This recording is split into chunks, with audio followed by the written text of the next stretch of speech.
Hello everyone, this is going to be the second part of our based book review series.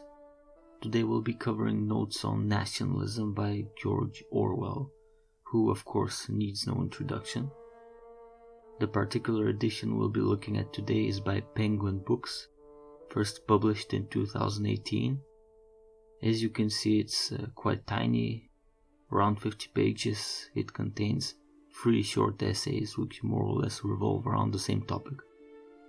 We're going to focus on the main one, which the booklet is named after, Notes on Nationalism. I would classify this as a political essay, but one that goes deeply into the problems of group psychology. First of all, we must emphasize that Orwell uses the term nationalism in a very broad and unusual sense. He acknowledges that the word does not perfectly fit the concept he has in mind, yet he chooses it due to the lack of a better alternative. The author defines his idea of nationalism as, quote, the habit of identifying oneself with a single nation or other unit, placing it beyond good and evil, and recognizing no other duty than that of advancing its interests.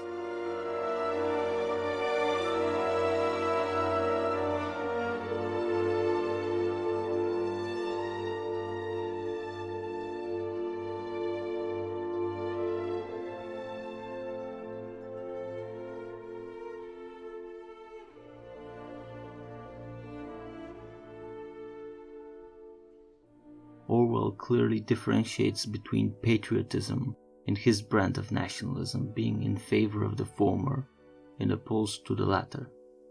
He perceives patriotism as attachment to a place or a way of life, something inherently defensive. Nationalism, on the other hand, is aggressive and inevitably bound to expansionism and the will to power. Nationalism need not exist in relation to a country or ethnic identity. It can just as easily be political or religious in nature. The author identifies fascism, communism, political Catholicism, Zionism, anti-Semitism, Trotskyism, and pacifism as some of the most relevant forms of nationalism in his day. What's more, nationalism can be positive or negative. In other words, it can be based on the support for a given power unit or on the resistance against it. Many Trotskyists, for example, had constructed an identity for themselves based entirely around hatred for Stalin and the Soviet Union, without a corresponding loyalty to any political unit.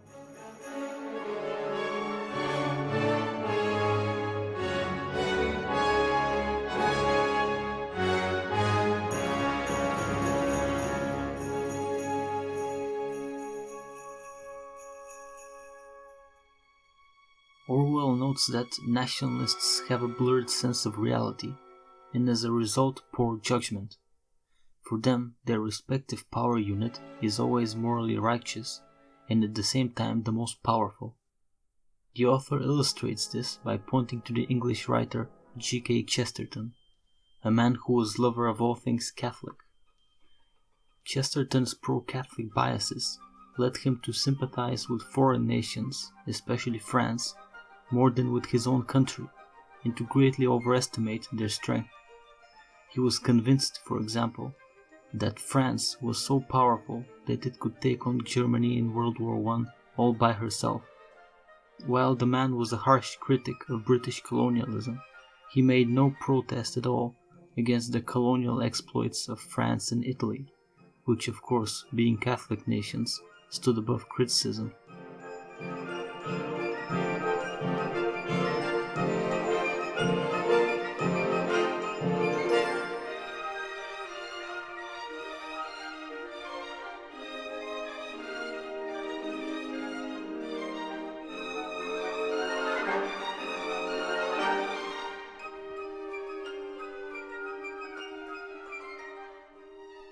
Orwell's primary case study for nationalistic feeling is the British intelligentsia of the 30s and 40s. While British patriotism and jingoism were still widespread among the masses, among intellectuals, these feelings had all but completely disappeared. Instead, British intellectuals had placed their loyalty with communism and the Soviet Union, with many of them displaying an open hostility to everything British.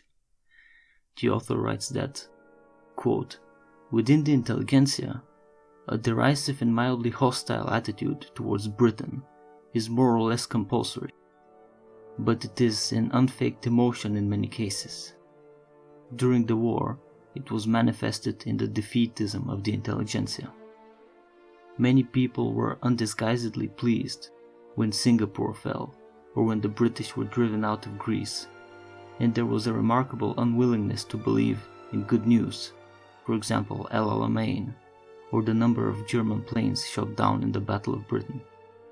English left-wing intellectuals did not of course actually want the Germans or Japanese to win the war, but many of them could not help getting a certain kick out of seeing their own country humiliated, and wanted to feel that the final victory would be due to Russia or perhaps America, and not to Britain." End of quote.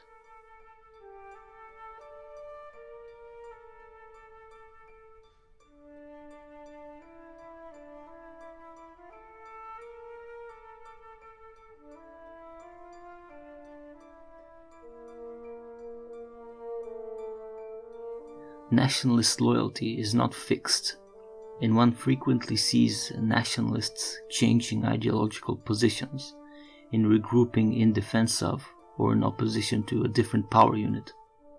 An example of this would probably be the mass conversion of communists to National Socialism in Germany in the 1930s. The only thing that remains constant is the cultish mentality. Orwell does not want to go into the broad question of the origins of nationalism, but he does accept that at least in Britain it was made possible by the decline of traditional patriotism and religious faith. As a conclusion, I would say that the Notes on Nationalism booklet is a very quick and easy read, but one that is very informative and thought-provoking. I bought the physical copy because I like paperbacks, but if you want to save some money, you can probably find all these essays online for free. I would recommend this to people interested in contemporary politics, ideology, as well as group psychology. If someone wishes to study the quote-unquote woke phenomenon, these essays are probably a good place to start. Thank you for watching.